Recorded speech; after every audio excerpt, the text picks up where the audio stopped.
welcome, welcome, welcome, welcome. It is great to have you here. We were having such an awesome chat that we almost forgot that we meant to do an interview. True, true. I must admit it. Yeah, Yeah, thank you for having me. you're welcome. You're welcome. So, what is your story? I would say that my story actually began in my childhood, but not in the way, oh, I always knew that I want to be entrepreneur. Hmm. No, but I believe that vast of majority of families in the world are in some way or another dysfunctional. So mine was too. And as a child, and especially older one, I'm all 11 years older than my brother. Mm. Because of family issues, I kind of took that role or of caregiver, and I acted as a third parent. So I had really a lot of pressure on myself and huge responsibility to take care of my brother and some really challenging situations. But the point here is that I had that desire, I want to fix my family. Mm.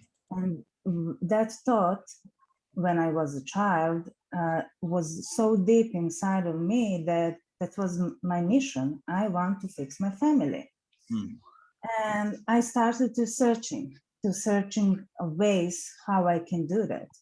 And I was really angry child and problematic because of that. And now I'm aware that beneath that anger was actually my unexpressed sadness.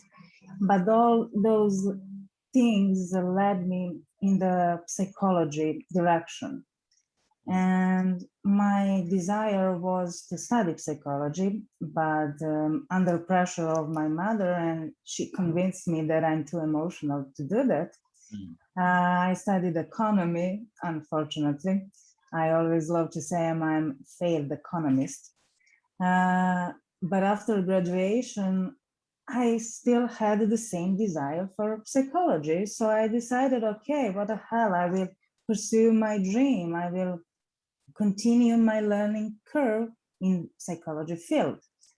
So I found many different courses, longer and shorter, online and offline. I had my certification in NLP, and I'm constantly learning and reading stuff. And besides that, I'm part of NeuroGym with John Assaraf, where I learn from other psychologists, neuroscientists, and coaches worldwide. So yeah, definitely, I would say that all that brought me here, where I, as a coach, want to serve people and set them free. Mm. Yes, So, that would what be did you maybe pick it. up from your? What Uh, did you say? Sorry. what did you learn? What did you pick up from your exploration of psychology? Oh, many stuff. My healing journey started 4 years ago, where I go through some inner child wounds. I healed them. I did my shadow work. I worked on my personal development really hard. And the most impressive thing that helped me was hypnosis. Mm. I found Marisa Peer and I listened to her classes, and that woman really transformed my life Mm. through her hypnosis. I succeeded to heal many wounds, and yeah, it was a journey. It was a journey, and now when I look back, what I realized that I wanted to fix my family for 15 years and more. Mm. And the only thing that I had to do was actually to fix myself. Mm. Because once when I did that for myself, everything changed. My perspective changed. There weren't my parents only, they were actually wounded children too, who just didn't heal themselves, and they did the best way they knew and they could. So I didn't blame them anymore. I forgave them everything. And that energy shift changed everything. My inner peace influenced them as well. So yeah, definitely healing part, healing journey, and transformation within yourself is really worth of living the life you really want to. What is healing? What's that? What is healing? I would say that for me, healing was that you can remember something, recall some memory, and it won't hurt you anymore. You won't feel, let's say, need to cry. You won't get sad. You're completely in peace with yourself, and you're aware what that situation was, and you don't blame, you don't judge, you're not angry anymore, you're not sad anymore, you're just peaceful. That's healing for me. And what made you decide, like what made you choose hypnotherapy? I found her on Mind Valley as well. I was researching their website and I found her, and because I wanted to study psychology and I wanted to find some direction after study, what I can pursue as a therapist. And I realized that for some directions, I don't need to graduate on psychology, but I can go directly there. And hypnotherapy is one of them. So basically, I don't need to finish my university, but I will have year or 2 years or more in the field of hypnotherapy, and after that I can be really hypnotherapist with people and do hypnosis. And I know your family is part of, there was trauma there, that you had to heal from. And there was, oh, I need to fix this, I need to fix that, that you need to heal from, now exhausting yourself, where you were now the one needing healing yourself, right? Yeah, Uh, yeah. what other challenges did you come, like, did happen to you? What other challenges did you have to overcome? You know what? I believe that challenges are everywhere, maybe every day, but if you see them as a challenges, you can get scared. But what I would highlight that maybe many people can relate is overcoming fear of failure. And in my case, it was paradoxically fear of success. But when you distinguish what fear actually is and try to really understand them in a different way, I will explain you. It's not fear anymore. For example, when we talk about fear of failure, it's a matter of perspective. Failure is just something that will happen sooner or later. You cannot avoid it, but you can change the meaning you attach to it. And your meaning can change completely how you will react. So my advice is, don't be afraid of failing, because that will happen. But if you take that as a step closer to your success or to your goals, you're good. That's just a really precious lesson for you then. In my case, fear of failure was actually my avoidance. I was trying to avoid unpleasant emotions, like being vulnerable, like disappointment in myself. I didn't want to disappoint my family, my friends, and so on. And yeah, when you see that we as a humans actually love to use word fears. All fears that we mention, let's say, are actually irrational and imaginary fears. They just exist in your head. They're not real. You make them real in your head. Real fears are good ones because they are here to protect you That from real life danger. you like that. Yes. Yeah, but our neurobiology works like that. That if I say I feel fear of failure, I because I'm using the word fear, I'm sending signal here to my brain, Mm, fear, mm, and it goes. Stress response is releasing cortisol, and I'm so tense and I'm experiencing fear, like something is here in my close, near to me, danger. And it's not like that. mm, Fear can come from, I don't know, your unrealistic expectations, from your maybe past experiences.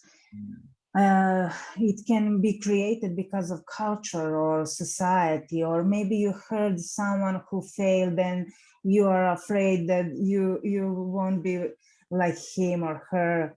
mm, Many reasons are there because people create fears, but fears are literally in your head. mm. Wow. So mostly we are trying to avoid something when we use word fear. Yeah.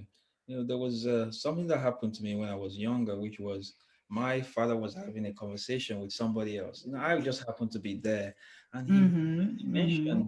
mentioned that children do not have fears. It is adults that have fears. And as a child, I made a decision, very conscious decision. I'm like, okay, I'm always going to keep my childhood, this heart of a child, I'm going to keep it and protect it for as long as I could, you know. Mm-hmm. And I did not realize how impactful that conversation that Was for ended you. for me. I was on this, Mhm. I was playing, like you would even think I was not even listening, right? I was doing my own thing, playing games while they were having a conversation. And he said, children do not have fears. It's adults that grow to start having fears because they haven't any of those experiences. Mhm. And that's absolutely true because children are young and they don't have bad past experiences, right? And they don't fear future because it's not arrived yet, and they don't know what is fear of uncertainty. They are just curious and childish Mm, and playful, and that is the beautiful thing about children. And we should all try to give our best to stay and nurture our inner child. So yeah, I wow. agree with you. Wow. So, what were some things that happened that made a positive shift for you? I know the hypnotherapy was an amazing one for you, going into psychology and really studying that's a good one for you. You understand of fear of success. That's one thing. Mhm. What other things happened positively for you that made a difference? Mm, I would say that the book Alchemy that I read 10 years ago Mm, had was a first step towards my purpose, towards mm, me, who I am mm, standing here today. mm, Because when I read that book, I was amazed, and I remember two lessons from it. First, always follow your dreams, no matter what, and no matter how far you need to go. mm, And that's belief. mm, That's a really strong belief. That's a good one. mm, And another thing was even more powerful, that everything you are seeking is already there mm. within you. And I am having goosebumps now. Yeah. Yeah, I have tattoo on my back with Dreamcatcher and Alchemy. So Wow. yeah, I took that really Please, seriously, please, and like, okay, I cannot like forget this. literally, yeah, write it down so you never forget. Basically, Mm, so yeah, I would say that that book had a really amazing influence on my mindset and how I change my perspective and how I see myself. I remember that I was reading and I was like, damn, I want to be an alchemist and I want to set people free. mm, Back then, I didn't know how or what I'm going to do. I didn't know anything, but a sentence I want to make, I want to set people free was deeply, deeply rooted, wow. and that's it. How do you set people free? How do people become free? Mm, I would say that first thing that is crucial for, in my opinion, is awareness. Mm, So if I can give you awareness, then from that place you are free to choose yes. the life you want to live. Mm-hmm.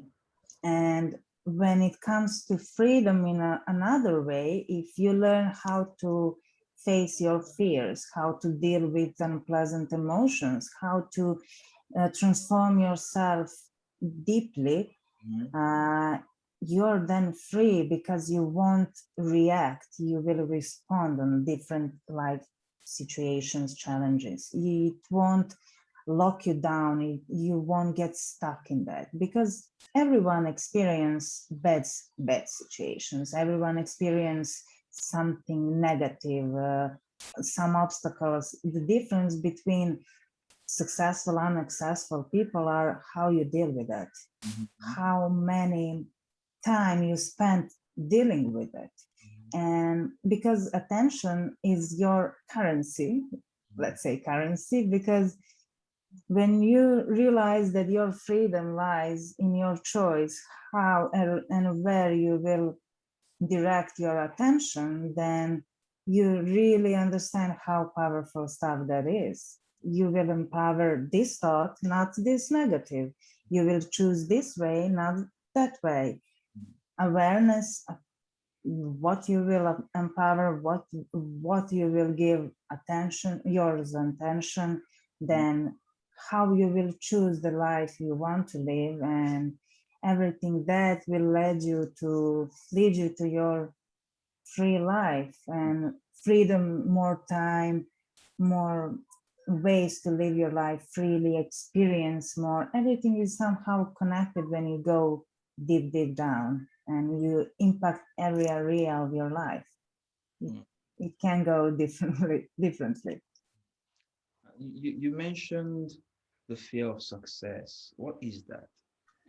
Yeah, that's you. Thank you for reminding me. That's quite interesting and opposite, because on the one side is fear of failure, and I explained that, but on the other side is fear of success. And trust me, many people have that. For example, I said, okay, I want to be successful, Mm-hmm. but I realized that I stopped blaming myself, I stopped regretting, I stopped judging, and so on. But I didn't stop doing one thing, and that was justifying.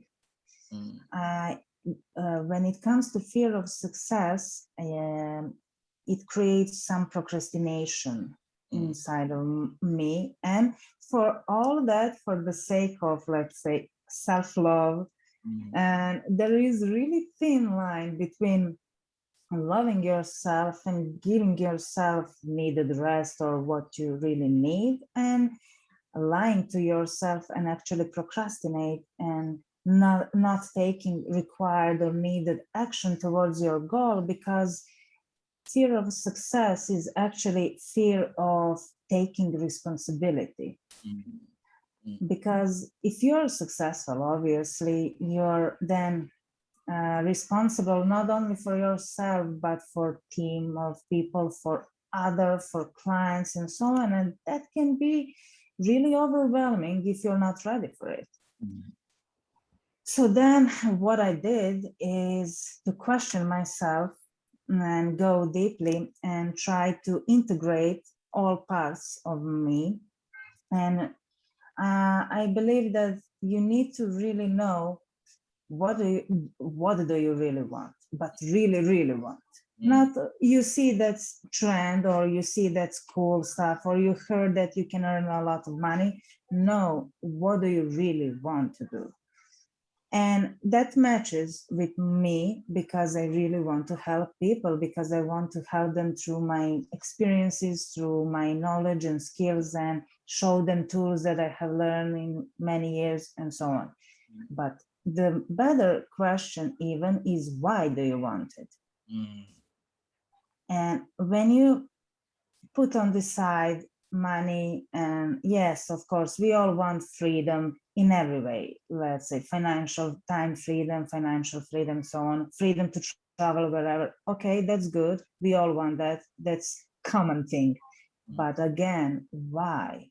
Mm-hmm. What is your another bigger or deeper why that is in your soul, in your heart? Mm-hmm. And when you tap in your why, if that is non-existent or it's not matching with your service that you want to provide, then don't do it. Mm-hmm. Just don't do it. Mm-hmm.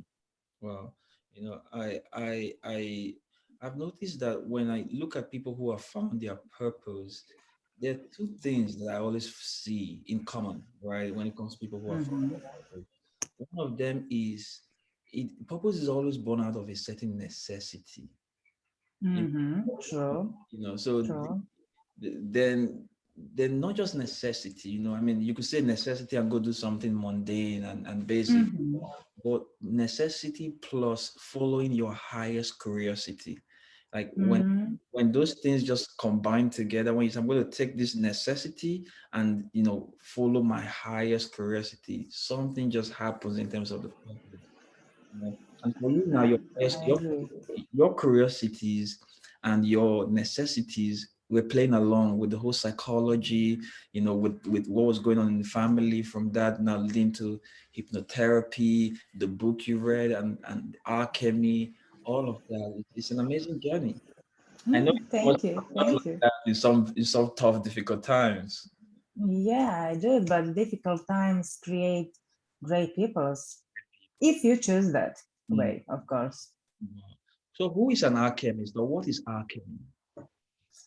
And that's an awesome question, but I would say that alchemy is a process of inner knowing, inner transformation. You can be alchemist in many different ways, but In your way, yes. in my way, let's say that I will turn fears, frustration, stress, unpleasant emotions, bad habits. I will take that and turn them Mm, into wisdom and love, mm, because with awareness you get wiser, and with knowing and really understanding, because when you understand something you don't fear that anymore, mhm, and from that point of view you can choose differently, and then comes love, because you will love yourself more, you will love others more, you will love your job more, you're serving to clients, mm. everything is linked. So yeah, Wow, that's my alchemy. that's your alchemy. So, looking back now, just looking at your whole life, looking at what you also have, in front of you, and even just looking at everything you are right now. What Hmm. is your message? What's my message? Yes, what is Yeah. to the world? Yeah. To never give up. Never. Definitely, never to give up on your dreams and on yourself, because you just need to start now. Wherever you are, it doesn't really matter. It doesn't matter in which situation you are, because whatever that is, it's not permanent, it's Mm, temporary. So things can change mm, so easily, but you need to keep going and keep pushing. And now is always good time to start, way better than tomorrow. mm, So never give up on your dreams if you really believe it. And if you don't believe it, lie to yourself that you believe it, and in time you will start believing it. yeah. Trust me on that.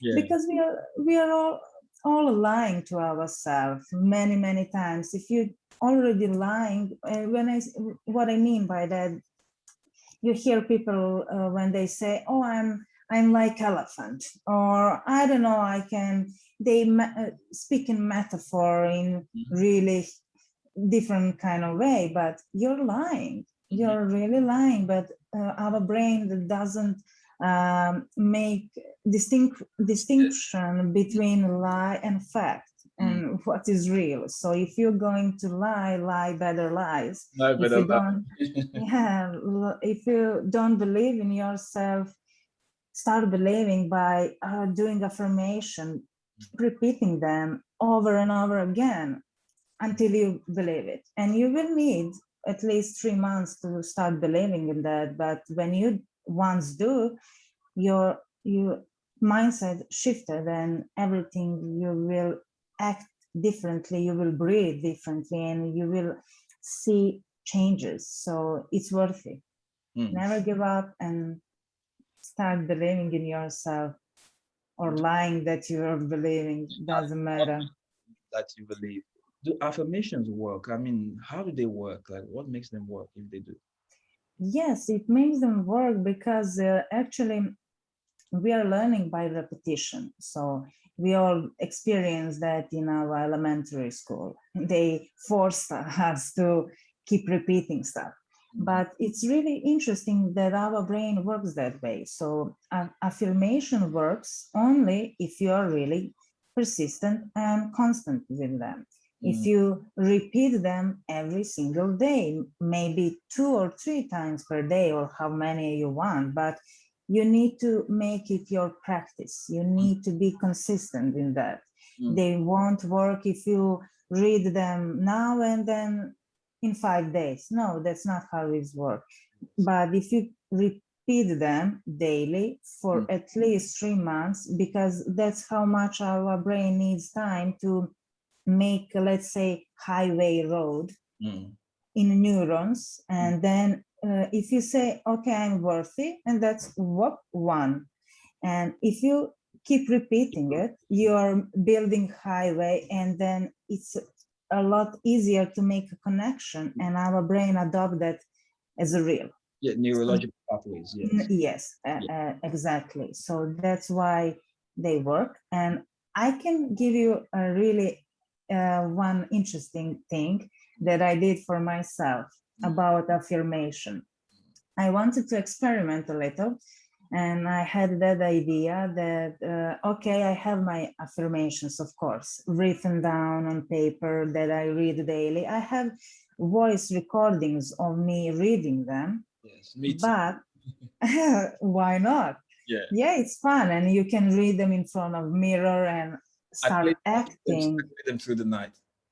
Yes, of course. But there is a really fun part if you want to do that and have fun at the same time. Try to sing them. Oh, dear Lord. I choose a song from Sade that I love, and it was about affirmation for self-love. And I wrote literally 2 or 3 lines of my text of my affirmation, and I Googled on YouTube that song instrumental, like karaoke, like without her singing, just instrumental. Yeah. And I sang that in the rhythm of my loved song.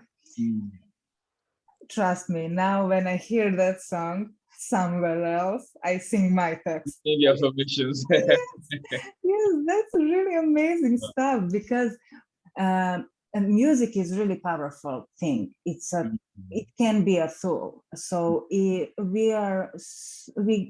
remember, we really fast memorize the lyrics of the text of the songs. Of the song, yeah. So if you mixed your affirmation with your favorite music, you will just keep singing it without even need to read that. You will unconsciously in the rhythm sing that, and you will remember, and that will be more impactful on your brain. So yeah, definitely my advice: sing your affirmation. You will laugh for sure, and you don't need to show to other people, but for your purpose and personal use, it's really fun. And one of the reasons why I trust this advice even coming from you now is because lots of people do not know this, but you're a very trained violinist. You play the violin. Oh my! Stop it! I'm kidding. Yeah, I got back to my instrument. Yeah, and I love it. So who knows? Maybe I will make some video of me how I play violin. But yeah, I love to nurture my artistic side of personality, and I believe that that balance is really important too. And do you think it's important for us to kind of, you know, have, develop ourselves, in more ways than one, like creatively as much as we can? Absolutely. Mm-hmm. Absolutely, because that's what shadow work teaches you. Because shadow work is not actually a scary thing.